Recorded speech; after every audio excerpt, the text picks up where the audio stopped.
Hello friends, welcome to VS Academy. So this is lecture number 8 on the ionic equilibria topic. Okay. In the previous lectures we have discussed about the acids and bases according to different theories. Then we discussed what are electrolytes, strong electrolyte, weak electrolyte. The electrolyte which ionizes completely, it is a strong electrolyte. The one which ionizes to very small extent, it is called as weak electrolyte.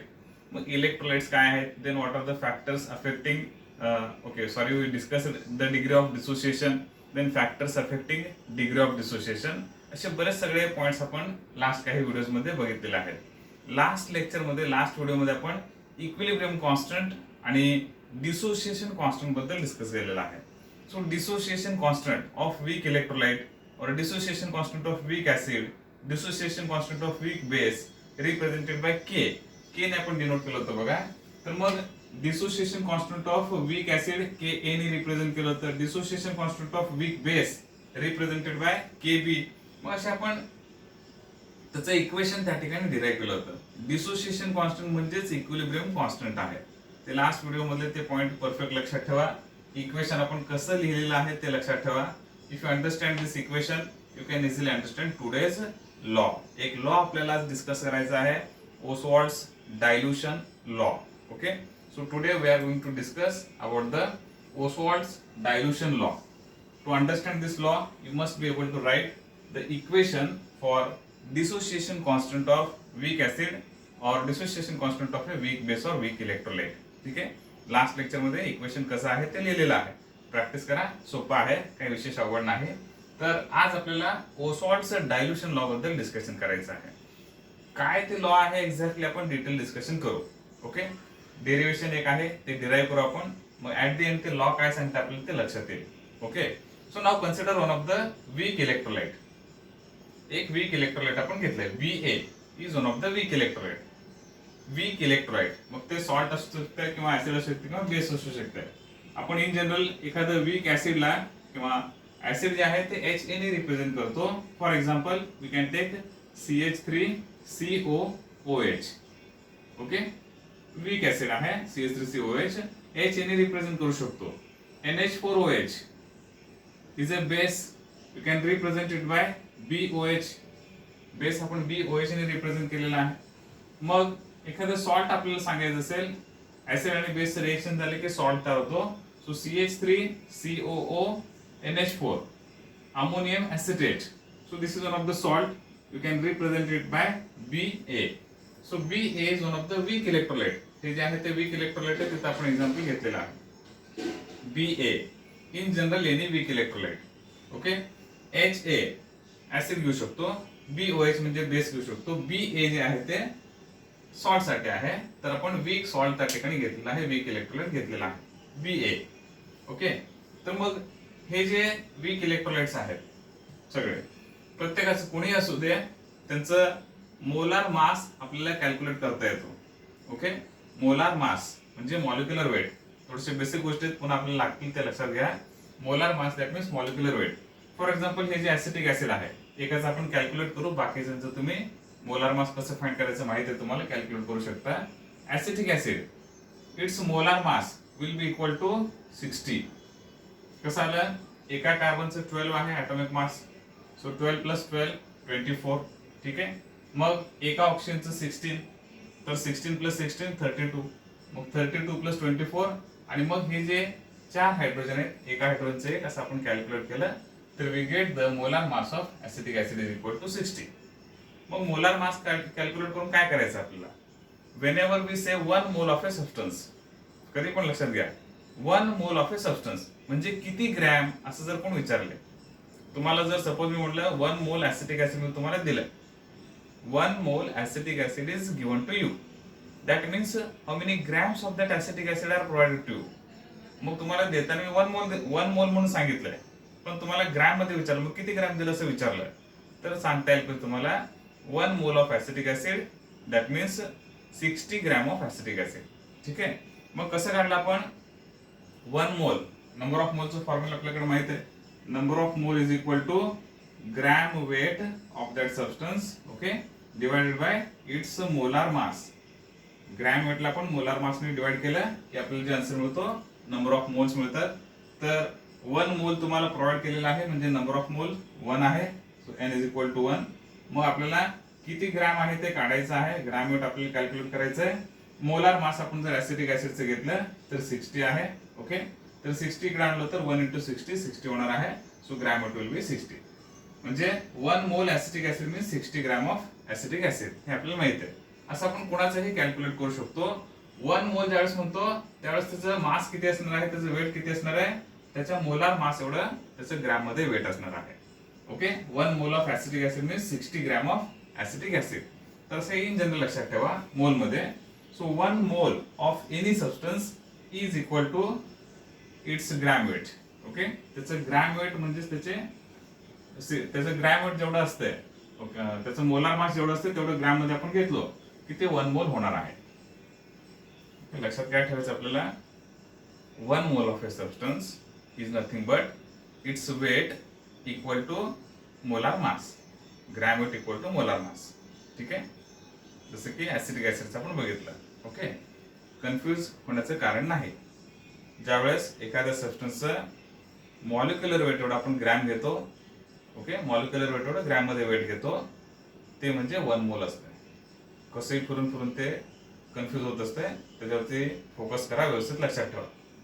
ठीक आहे, ते आपल्याला या derivation कुठं लागणार नाही. But 1 मोल, what is that 1 मोल हे अंडरस्टँड व्हायला पाहिजे. नुसतं डेरिव्हेशन मध्ये दिलंय, पाठ केला आपण, 1 मोल टाकला असेल, 1 मोल टाकला असेल. 1 मोल म्हणजे आपण किती ऍड करत असतो हे देखील आपल्याला समजणं गरजेचं आहे.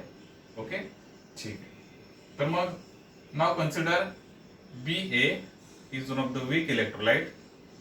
Take 1 mole of BA. त्या BA चं 1 मोल घेतलं आपण. 1 मोल घेतलं म्हणजे काय, ते जे BA आहे, ते जे सॉल्ट आहे, त्याचं काहीतरी मॉलिक्युलर वेट असणार.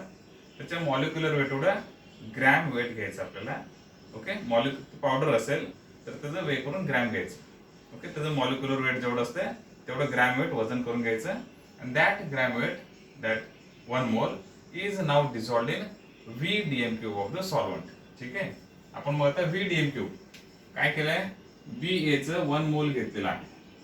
1 mole of BA is now dissolved in VDM³ of the solution. ठीक आहे, V म्हणजे काय, व्हॉल्यूम आहे. किती व्हॉल्यूम घेतलं, V एवढं काहीतरी व्हॉल्यूम आहे सोल्युशनचं. तर मग 1 मोल BA घेऊन ते डिसॉल्व्ह केलं आणि VDM³ एवढं सोल्युशन तयार केलं. ठीक आहे, मग सॉल्वंट आपण जनरली वॉटर घेतलं असं कन्सिडर करू. ते काय आपल्याला इथे लागणार नाही, but remember. So 1 mole of BA, okay, 1 mole of BA is dissolved in VDM³ of solution. 1 मोल घेऊन VDM³ सोल्युशन त्या ठिकाणी तयार केलं आपण. तर आता सोल्युशनचं व्हॉल्यूम किती आहे, VDM³, DM³. ठीक आहे, किंवा त्याला लिटर पण म्हणू शकतो आपण. Okay, volume VDM³ of the solution, 1 mole in VDM³ of the solution. हे पॉइंट लक्षात येते बघा. Okay, we have taken 1 mole of that weak electrolyte and that is dissolved in VDM³ of the solution. ते dissolve करून solution किती तयार झाले, total VDM³ solution तयार झालेलं आहे. ठीक आहे, मग आता हे जे आहे ते वीक इलेक्ट्रोलाइट आहे BA. मग त्याचं ठीक आहे, आयोनायझेशन होणार आहे. इलेक्ट्रोलाइट आहे म्हणजे त्याचं आयोनायझेशन होणार, that will ionise, but that will ionise to very small extent. And how that BA will ionize, will form B plus and A minus. So this is the ionization of weak electrolyte. BA gives B plus plus A minus. And this ionization, because it is weak electrolyte, it is a reversible process. B plus combines with A minus and forms BA. But that ionization is very small. Okay? B plus and A minus फार कमी असणार आहे त्या ठिकाणी. Very very small amount. They are present in very small amount. Because the ionization is weak. Okay, weak electrolyte. काय काय केलं लक्षात आलं, 1 मोल weak electrolyte घेतलंय, डिसॉल्व्ह करून VDM³ एवढं सोल्युशन तयार केलं. Okay, and in that solution BA will ionize to form B plus and A minus. Okay, so now look at the number of moles initially at the time 0 time. Just आपण असं अजून add करणार आहे असं consider किंवा add केलं, just add केलं असं 0 टाइमला, अगदी 0 टाइमला आयोनायझेशन काही झालेलं नसणार आहे. Okay, that means initially initially that means time 0 असताना. ठीक आहे, आपण ऍड केल्या जस्ट ऍड केल्या तर initially number of moles of B A किती मोल्स ऍड केलेत आपण 1 मोल ऍड केलेलं. So initial number of moles of B A is equal to 1. ठीक आहे, 1 कसं आलं, आपण 1 मोल ऍड केलंय. ठीक आहे, आपण 2 मोल जर ऍड केलं असतं तर तिथं 2 लिहिलं असतं. ठीक आहे, तर अंडरस्टँडिंग साठी इक्वेशन सिंपल होण्यासाठी आपण 1 सिलेक्ट केलेलं असतं. किती टाका इक्वेशन तेच येणार, फायनल आन्सर तेच येत असतो, पण सिम्प्लिसिटीसाठी आपण 1 मोल ऍड केलेलं आहे. Okay, now 1 mole of B A initially present. Initially B A is 1, then what is the number of moles of B plus and A minus. मग बी प्लस चे किती मोल असतील, ए मायनस चे किती मोल्स असतील. तर सुरुवातीला तर टाइम 0 आहे, अजून आयोनायझेशन झालंच नाही. That means B plus 0 A minus 0. Ionisation अजून झालेलं नाही, टाइम 0 आहे, लक्षात घ्या. So because the time is 0, जेवढे आपण मोल्स ऍड केले ते बी चे आहेत तसे आहेत. बी प्लस तयार झालेलं नाही, ए मायनस तयार झालेलं नाही. But as the time passes ionisation will proceed, ionisation होत जाणार and number of moles of B plus and A minus are also form, ते देखील फॉर्म होत जाणार आहे. And the reversible process begins, reversible process होत जाणार. बी ए चं बी प्लस ए मायनस होणार, B plus combines with A minus forming again B A. हे रिव्हर्सिबल प्रोसेस चालू राहणार. मग होणार काय आता त्या ठिकाणी, बी प्लस ए मायनस कंबाईन होत पुन्हा बी ए तयार होणार आहे. मग बी प्लस चे जे आहेत सुरुवातीला 0 मोल्स आहेत, ए मायनस चे 0 मोल आहेत. हे रिव्हर्सिबल प्रोसेस चालू झाल्यानंतर एक स्टेज येणार आहे. There is a stage at which the rate of forward reaction it becomes equal to rate of reverse reaction. हे दोन्ही सेम होणार आहे, म्हणजे इक्विलिब्रियम स्टेज येणार आहे. मग इक्विलिब्रियम स्टेज ज्यावेळेस आहे त्यावेळेस आपण जर ऑब्झर्व केलं, फार महत्वाचं आहे बघा पॉइंट. ओके, भरपूर बडबड करत असतो कधी कधी. ओके, आपल्या लक्षात काय घ्यायचं बघा, इनिशियली बी ए चे 1 मोल होते, बी प्लस 0 मोल, ए मायनस 0 मोल. हे टेबल समजून घ्या, फार महत्वाचं आहे. मग रिएक्शन चालू झालं, आयोनायझेशन चालू झालं, रिव्हर्सिबल रिएक्शन पण चालू झालं. After some time the reaction reaches to equilibrium stage. Once that reaches to equilibrium stage, इक्विलिब्रियमला आलाय म्हणजे बी प्लस काहीतरी तयार झालंय, ए मायनस चे काहीतरी मोल्स असणार, आणि बी ए जे इनिशियली 1 होतं that will not remain 1, that will decrease. Okay, लक्षात येते. B A initially it is 1, but after some time at equilibrium there is a decrease in the number of moles of Ba, कारण त्याचं ionisation झालेलं आहे. Okay, मग Ba चे moles decrease होणार, B plus चे काहीतरी फॉर्म होणार, A मायनस चे काहीतरी फॉर्म होणार. आता मग हे पॉइंट लक्षात घ्या, the number of moles of B plus form is exactly equal to the number of moles of A minus. जेवढं B प्लस तयार झालं तेवढंच A मायनस तयार झालं. असं दिसतंय का 2B प्लस आणि 3A मायनस वगैरे असं नाही, जेवढं बी प्लस आहे तेवढं ए मायनस आहे. So number of moles of B plus and number of moles of A minus are same.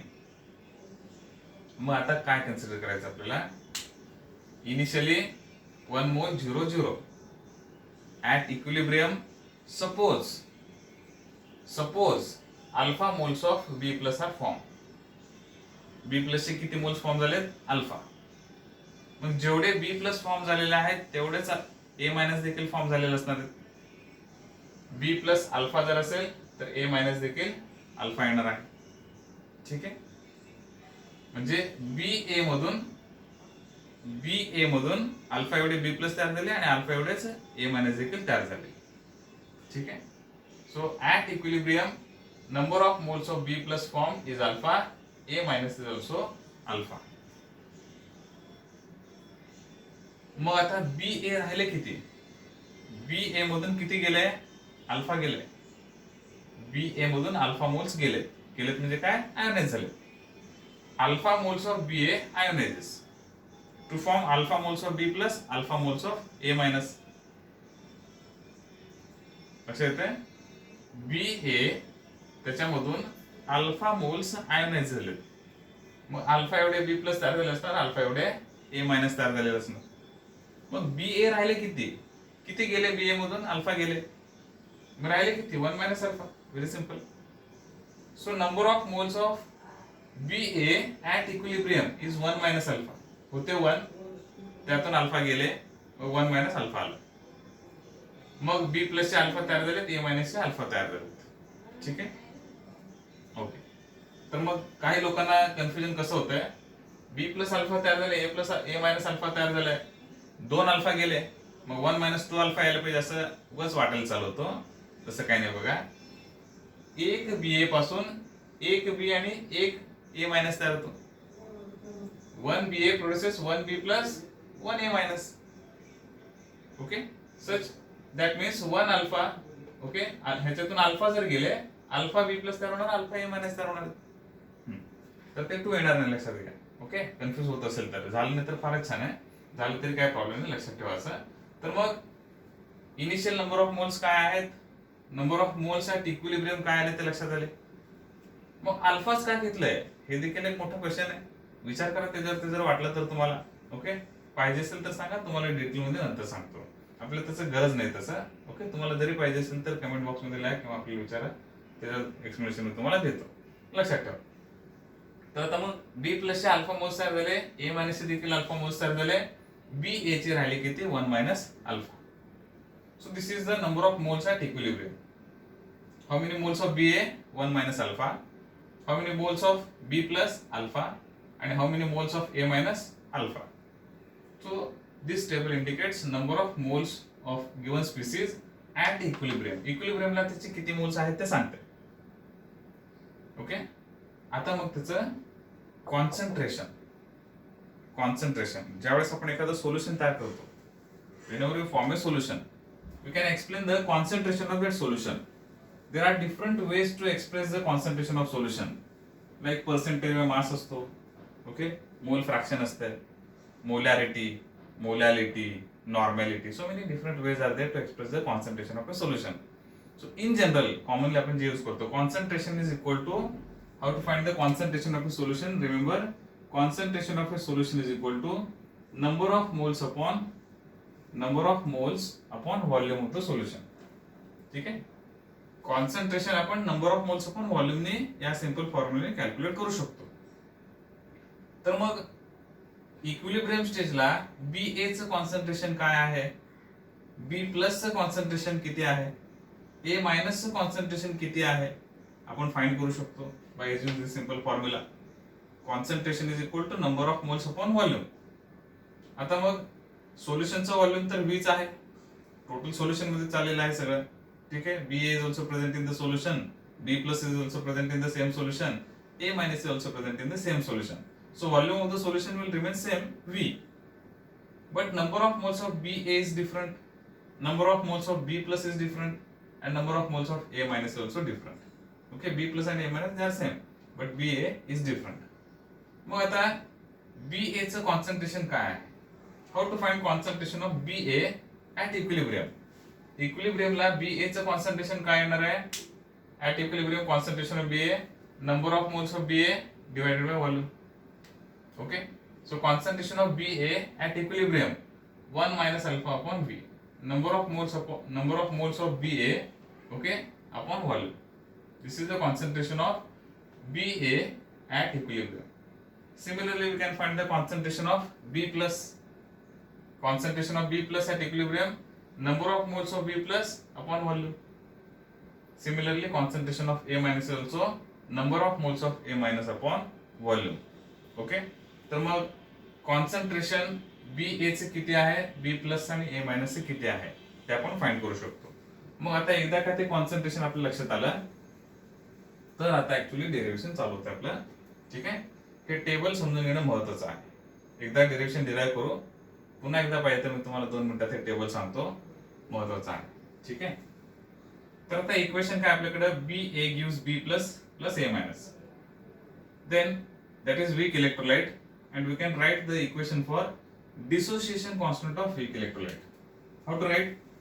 The dissociation constant of weak electrolyte K is equal to काय करतो, अगोदर जे प्रोडक्ट साइडला आहे म्हणजे concentration of B plus into concentration of A minus upon आता जे reactant साइडला आहे upon concentration of BA. So this is the equation for dissociation constant of weak electrolyte. Last lecture मध्ये आपण बघितलं, एक वीक इलेक्ट्रोलाइट घेतलं, त्याचं डिसोसिएशन कॉन्स्टंटचं इक्वेशन कसं लिहायचं. ठीक आहे, so this is the equation for dissociation constant of that weak electrolyte. नसेल तर इथं बघून कळतं आपल्याला सिंपल डिसोसिएशन कॉन्स्टंट के ने रिप्रेझेंट केलेलं आहे, इज इक्वल टू जे प्रोडक्ट साइडला आहे त्यांचं कॉन्सन्ट्रेशनचं मल्टिप्लिकेशन घ्यायचं, डिवायडेड बाय काय करायचं आहे, जे रिएक्टंट साइडला आहे त्याचं कॉन्सन्ट्रेशन घ्यायचं आहे. Okay, so dissociation constant of this weak electrolyte is equal to concentration of B plus into concentration of A minus upon concentration of बी.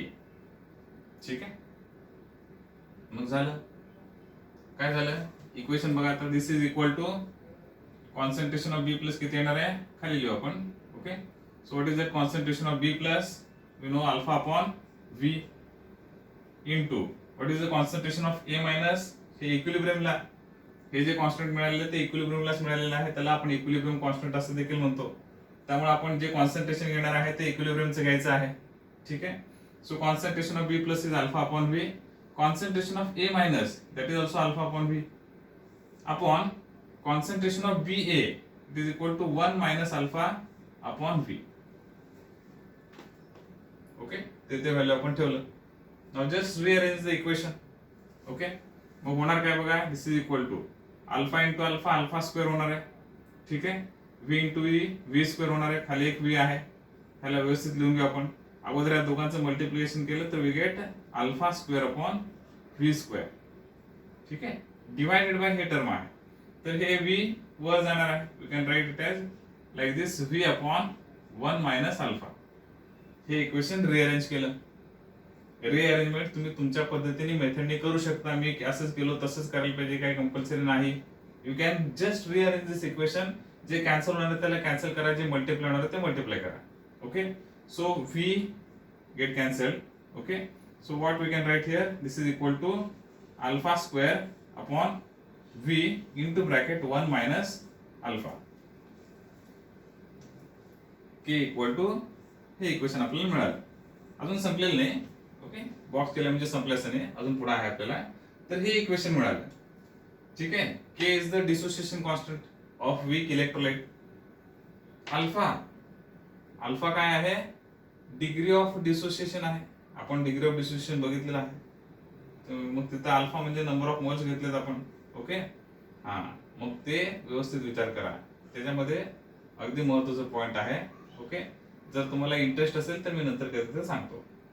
मग तुम्हाला इंटरेस्ट आहे की नाही मला कसं कळणार, कमेंट बॉक्स मध्ये लिहा. ओके, रिप्लाय द्या, मी त्याचा रिप्लाय तुम्हाला नक्कीच देईन. तर मग अल्फा जे आहे ते डिग्री ऑफ डिसोसिएशन आहे. मग alpha is the degree of dissociation. ठीक आहे, तर मग डिग्री ऑफ डिसोसिएशन आहे, व्ही म्हणजे व्हॉल्यूम आहे. आता हे एक इक्वेशन छोटंसं आपल्याकडे मिळालेलं आहे. आता या इक्वेशन मध्ये कसं होतं बघा, अल्फा डिग्री ऑफ डिसोसिएशन आहे, मग ते इलेक्ट्रोलाइट जे ते वीक इलेक्ट्रोलाइट आहे. Because this is weak electrolyte, degree of dissociation is very small. माहिती आहे आपल्याला, वीक इलेक्ट्रोलाइट आहे, फार कमी आयनाइज होते. व्हेरी स्मॉल म्हणजे किती, compare to 1 it is very very small. म्हणजे आपण जर एक रफ व्हॅल्यू घेतलं 0.0000001 असं काहीतरी असतो. 1च्या कंपॅरिझन ते व्हॅल्यू काहीच नाही, किरकोळ आहे. So we can say this alpha is very very small compared to 1. Alpha is very very small compared to 1. मग अल्फा जर फार छोटा असेल तर 1 मायनस अल्फा, मग हे जवळजवळ काही व्हॅल्यूच नाही. 1 minus alpha nearly it is equal to 1. Nearly ते इक्वल टू 1च येणार आहे. मग 1 minus alpha nearly equal to 1 आलं तर इथे जे इक्वेशन येणार आहे, इक्वेशन काय येणार बघा, इथं we can write k is equal to alpha square upon v. We can neglect this term. 1 minus alpha is nearly equal to 1, मग v इंटू 1 म्हणजे v आलं. हे आपल्याला एक इक्वेशन मिळालं. मग ह्याला का आपण उडवलं बघा, विचारायला बसलो होतो निवांत 1 मायनस अल्फा करत असं, त्याला काढलं आपण, कट केलं. वाय, त्याचं रिझन लक्षात घ्या. Because alpha is very very small. मग 1 मायनस ते व्हॅल्यू केलं तर तुम्हाला 1च मिळणार आहे जवळजवळ, म्हणजे त्याच्यामध्ये काही जनरली चेंजेस होणार नाहीत. म्हणजे this value is nearly equal to 1. So we can remove this term. We can directly write k equal to alpha square upon v. ठीक आहे, मग याच्यामध्ये आपण जर इक्वेशन मध्ये रिअरेंजमेंट केलं, ठीक आहे, तर we get alpha square is equal to k into v. So alpha is equal to square root of K into V. मग हे इक्वेशन महत्वाचं आहे आपल्याला आता प्रॉब्लेमच्या पॉइंट ऑफ व्ह्यूने हे इक्वेशन महत्वाचं आहे. ठीक आहे. अल्फा, ठीक आहे, alpha is the degree of dissociation is equal to square root of K. K काय आहे? Dissociation constant. V is the volume of the solution. मग त्यातलं के तर कॉन्स्टंट आहे. मग इक्वल टू आणि कॉन्स्टंट आपण जर काढलो तर प्रोपोर्शनॅलिटी साइन देऊ शकतो. So alpha is directly proportional to square root of V. Alpha is directly proportional to square root of V. हेच आपले लॉ आहे. काय सांगते बघा, degree of dissociation. Degree of dissociation कोणाचं? हे कुठलं इलेक्ट्रोलाइट आहे? वीक इलेक्ट्रोलाइट आहे. Degree of dissociation of weak electrolyte is directly proportional to square root of its volume.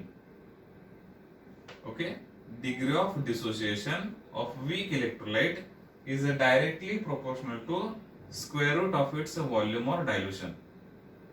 ठीक आहे. त्याला कॉन्सन्ट्रेशनच्या फॉर्म मध्ये पण आपण सांगू शकतो. कॉन्सन्ट्रेशनच्या फॉर्म मध्ये सांगायचं असेल तर कसं बघा, इथे घेऊ शकतो आपण सोल्युशनचं कॉन्सेप्ट. हे थोडंसं मी पुसून टाकतो. ओके, हे लक्षात ठेवा, पुसून टाकतो ह्या साईडचं मी.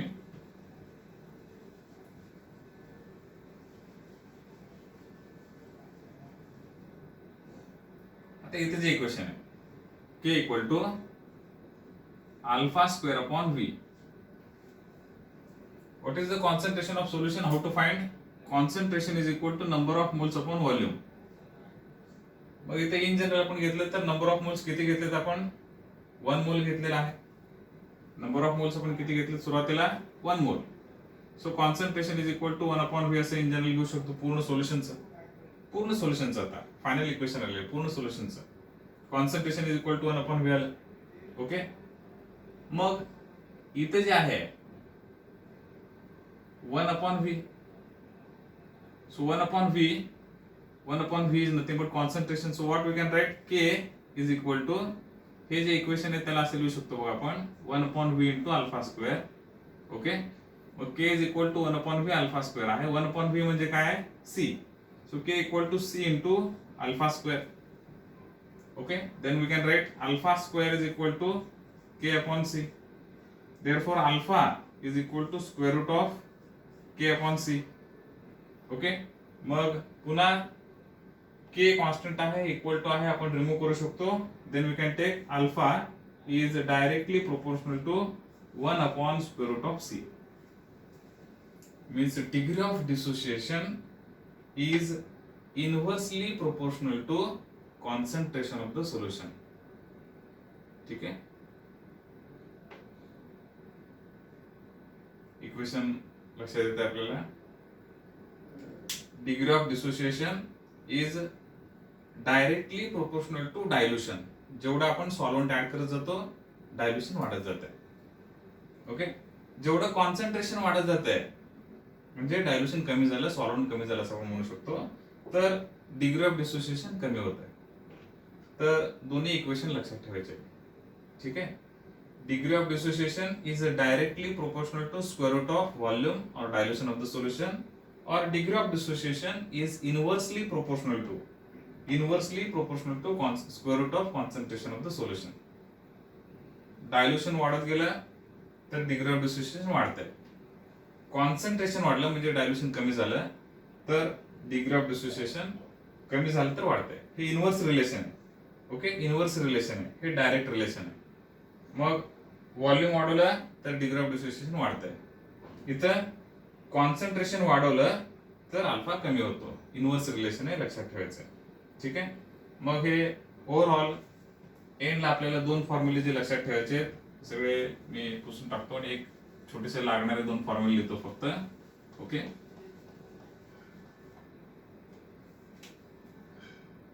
Alpha square is equal to K B और alpha square is equal to K upon C. त्याला स्क्वेअर रूटच्या फॉर्म मध्ये देखील तुम्ही लिहू शकता. These two equations are very important to solve the problems. ह्याच्यावरती जवळजवळ आपण जे प्रॉब्लेम सेट तुम्हाला दिलेला आहे नोट्समध्ये एंडला, ऑलमोस्ट या फॉर्म्युल्यावरती डिपेंडंट असे 30 to 40 प्रॉब्लेम्स न्यूमेरिकल्स तुम्हाला सापडतील. ओके, तर सगळ्यामध्ये फॉर्म्युला एकच यूज करायचा आहे, पण थोडेसे मेथड्स वेगळे आहेत. ठीक आहे, तर फॉर्म्युला तर बेस या फॉर्म्युल्याच्या बेसिसवरती ते न्यूमेरिकल्स बरेच आहेत, सॉल्व्ह करायचे आहेत आपल्याला. मग या फॉर्म्युल्यामधले जे टर्म आहेत एंडला लक्षात घेऊ आपण. What is alpha? Degree of dissociation. K dissociation constant कोणाचं? वीक इलेक्ट्रोलाइटचं. V volume of the solution. C concentration of the solution. ठीक आहे, degree of dissociation constant, volume of the solution, concentration of the solution. ठीक आहे, हे एंडला आहे. मग लॉ काय सांगते आपल्याला? ओसवाल्ड्स डायल्युशन लॉ काय सांगते? The degree of dissociation of a weak electrolyte, the degree of dissociation of a weak electrolyte is directly proportional to the volume of the solution or square root of volume of the solution or inversely proportional to square root of concentration of the solution. This is the Oswald's dilution law for weak electrolyte. Okay, थोडंसं confusing वाटलं असेल कदाचित, माहित नाही. तर पुढचं एक derivation आहे, सेम अशाच पद्धतीचं आहे. ते देखील सांगत तुम्हाला पुन्हा एकदा मी डिराईव्ह करतो. ठीक आहे, सांगण्याची तशी गरज नाही, हे तुम्हाला कळालं तर पुढचं ऑटोमॅटिकली येतं. ओके, मग हे वीक इलेक्ट्रोलाइट सॉल्ट साठी आपण घेतलं. आता एखादं वीक ऍसिड साठी आपण घेऊ. वीक ऍसिड साठी बघा, त्याच्यामध्ये पुन्हा एकदा मी तुम्हाला सांगतो, काय हरकत नाही. तुम्हाला ते कळालं असेल तर स्किप करा डायरेक्टली, नसेल तर व्यवस्थित पुन्हा एकदा ते बघून घ्या.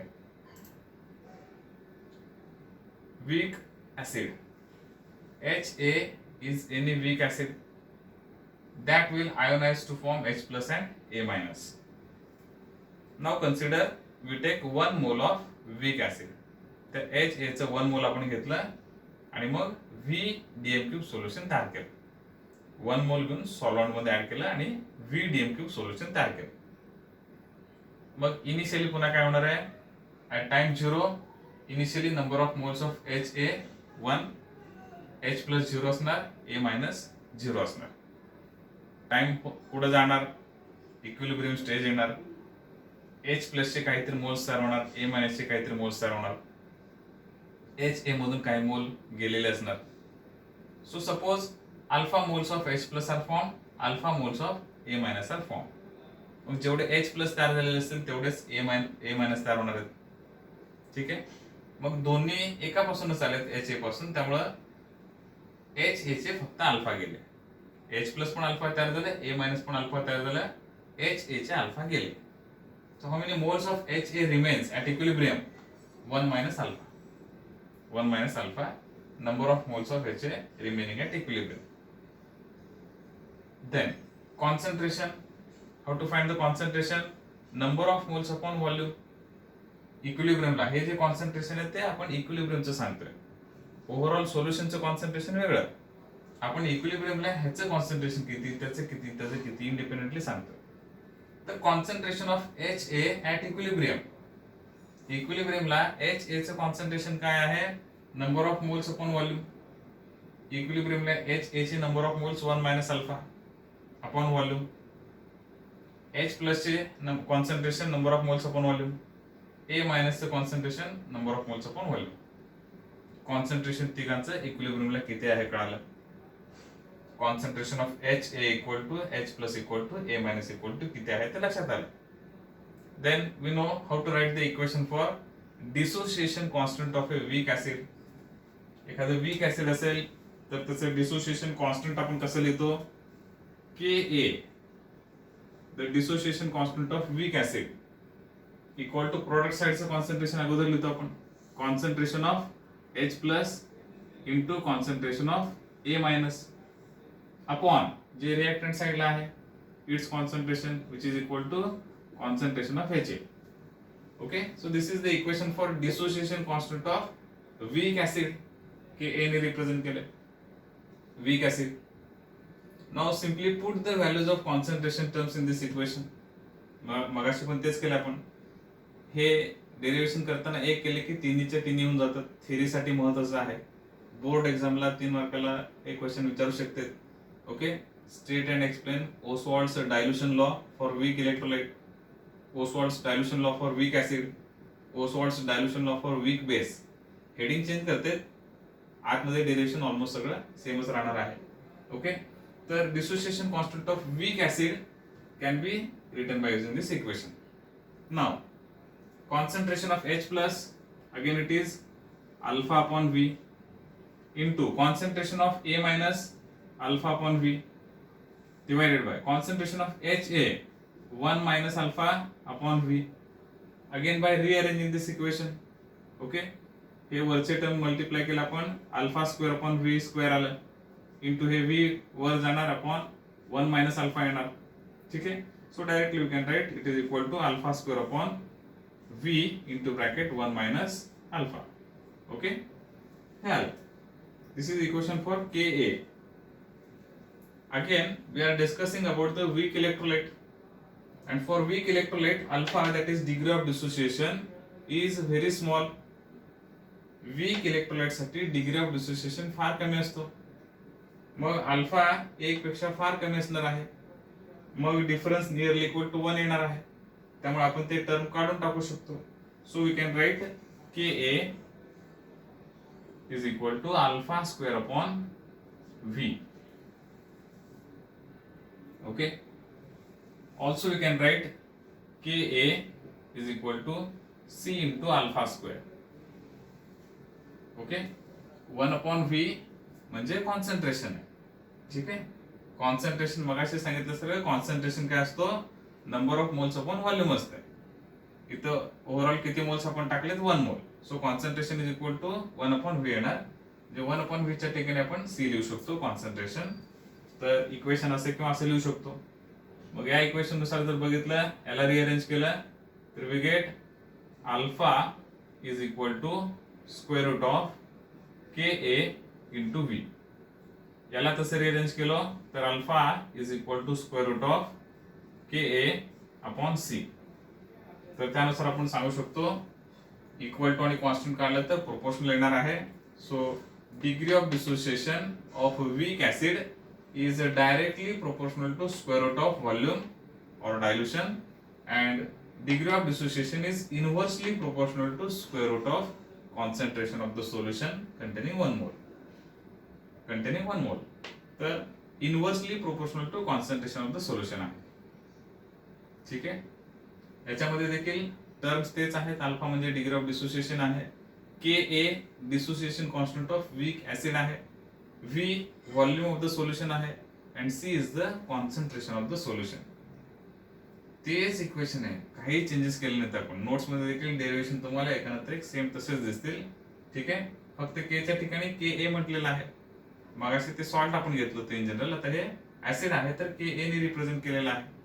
ओके, एक्झॅक्टली सेम वेने तुम्हाला हे Ostwald's dilution law for weak base साठी सांगायचं आहे. ठीक आहे, हे दोन्ही एक जर अगोदरच आलं तर दुसरं ऑटोमॅटिकली येते, हे आलं तर तिसरं येणार आहे. मी पुढचं टेबल त्या ठिकाणी लावतो, तुम्हाला टेबल चेंज केलं देखील कळणार नाही बघा.